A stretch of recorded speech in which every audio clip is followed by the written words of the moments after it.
Okay, good afternoon. We're back with First Chronicles chapter 14, David's palace and family. Now King Hiram of Tyre, sent messengers to David, along with stonemasons and carpenters, to build him a palace. Hiram also sent many cedar logs for lumber. And David realized that the Lord had made him king over Israel and had made his kingdom great for the sake of his people Israel. Then David married more wives in Jerusalem, and they had many sons and daughters. These are the names of David's sons who were born in Jerusalem: Shimei, Shobab, Nathan, Solomon, Ibhar, Elishu, Eliphelet, Noga, Nephig, Japha, Elishama,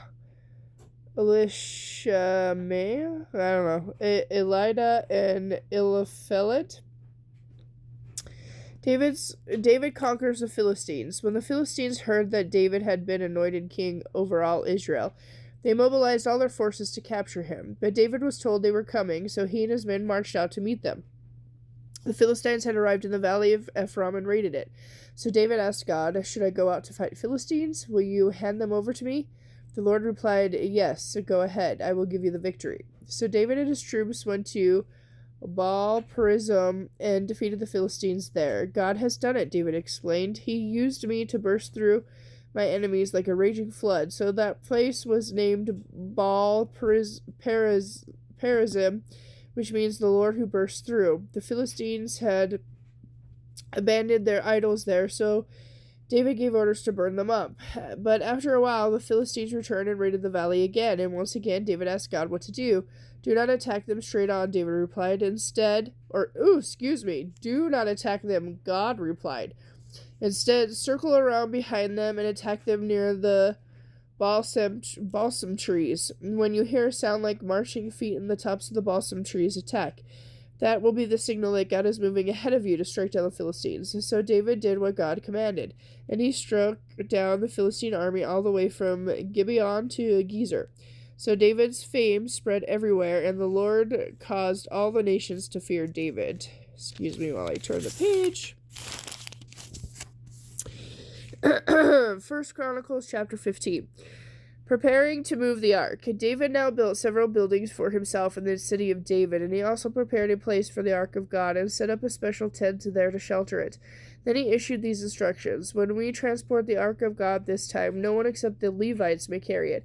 The Lord has chosen them to carry the ark of the Lord and to minister before him forever." Then David summoned all the Israelites to Jerusalem to bring the ark of the Lord to the place he had prepared for it. These are the priests and Levites who were called together.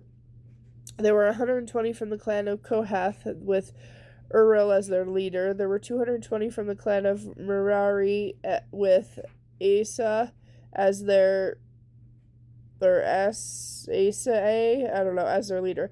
There were 130 from the clan of Gershon, with Joel as their leader. There were 200 descendants of Elizaphan, with Shimei as their leader. There were 80 descendants of Hebron, with Elil as their leader. There were 112 descendants of Uzziel, with Amminadab as their leader. Then David summoned the priests Zadok and Abiathar and these Levite leaders: Uriel, Asa, Joel, Shimei, Elil, and Amminadab.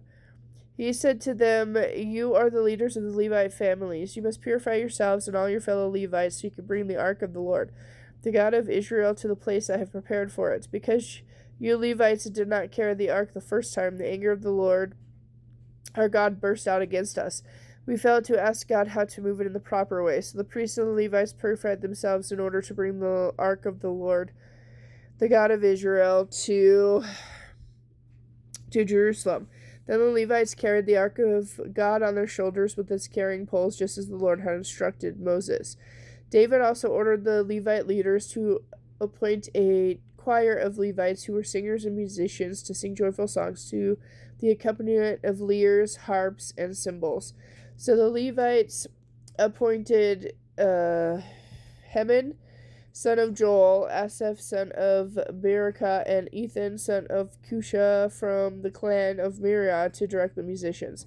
The following men were chosen as their ascendants: Zechariah, Jazil, Shemiramoth, Jahil, Uni, Elabab, Mana, Masaiah,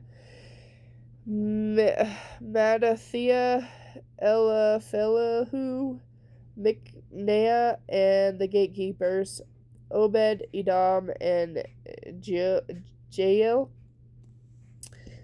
Hernon, Asaph, and Ethan were chosen to sound the bronze cymbals. Zechariah, Azriel, Sheremoth, Jalil, Unan, Elim, Manasseh, and Bena were chosen to play the lyres. Medatha, Phelalu, Mikana, Obdeb, Edom, Jalil, and Azazah were chosen to play the harps. Kenana, the head Levite, was chosen as the choir leader because of his skill. Berekah and Elkanah were chosen to guard the ark.